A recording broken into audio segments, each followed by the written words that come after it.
এবার বিশ্বকাপ জিতবে কোন দল? ভবিষ্যৎবাণী কি বলছে?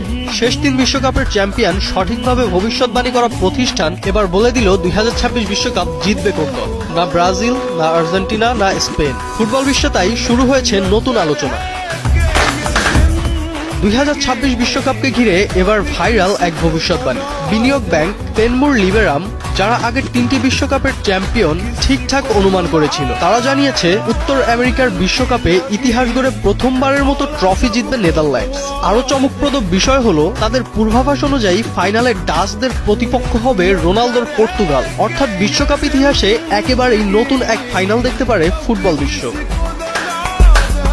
এই ভবিষ্যৎবাণী শুধুই আন্দাজে করা হয় না, নানা ধরনের বিশ্লেষণ, যেমন মাথাপিছু জিডিপি, জনসংখ্যা, জলবায়ু, স্বাগতিক সুবিধা আর ফিফা র্যাঙ্কিং সবকিছু পর্যবেক্ষণ করেই এই হিসাব দাঁড় করানো হয়। গবেষক ইয়োয়াকিম ক্লেমেন্তে বলেছেন, এসব তথ্যই নাকি পারফরম্যান্সের 55% পর্যন্ত ব্যাখ্যা করতে পারে।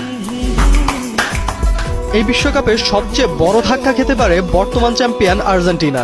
গ্রুপ পর্ব সহজেই পার হলেও কোয়ার্টার ফাইনালে গিয়ে পর্তুগালের কাছেই বিদায় নেবে মেসির দল, এমনটাই দাবি প্রতিবেদনে। অন্যদিকে ব্রাজিলের জন্য রয়েছে দুঃসংবাদ, তাদের নাকি রাউন্ড অফ 32-এই জাপানের কাছে হেরে বিদায় নিতে হবে, আর স্পেন ও ইংল্যান্ড থামবে সেমিফাইনালে। তবে বাস্তবতা বলছে ভিন্ন কথা। বাজির বাজারে নেদারল্যান্ডসের বিশ্বকাপ জয়ের সম্ভাবনা মাত্র 3%। কিন্তু আগের 3 বিশ্বকাপের ভবিষ্যৎবাণী যখন মিলে গেছে, তখন এই পূর্বাভাসকেও একেবারে উড়িয়ে দিচ্ছেন না ফুটবল ভক্তরা। এখন দেখার বিষয়, শেষ হাসিটা কি সত্যিই হাসবে ডাচরা, নাকি মাঠের ফুটবল বদলে দেবে সব হিসাব।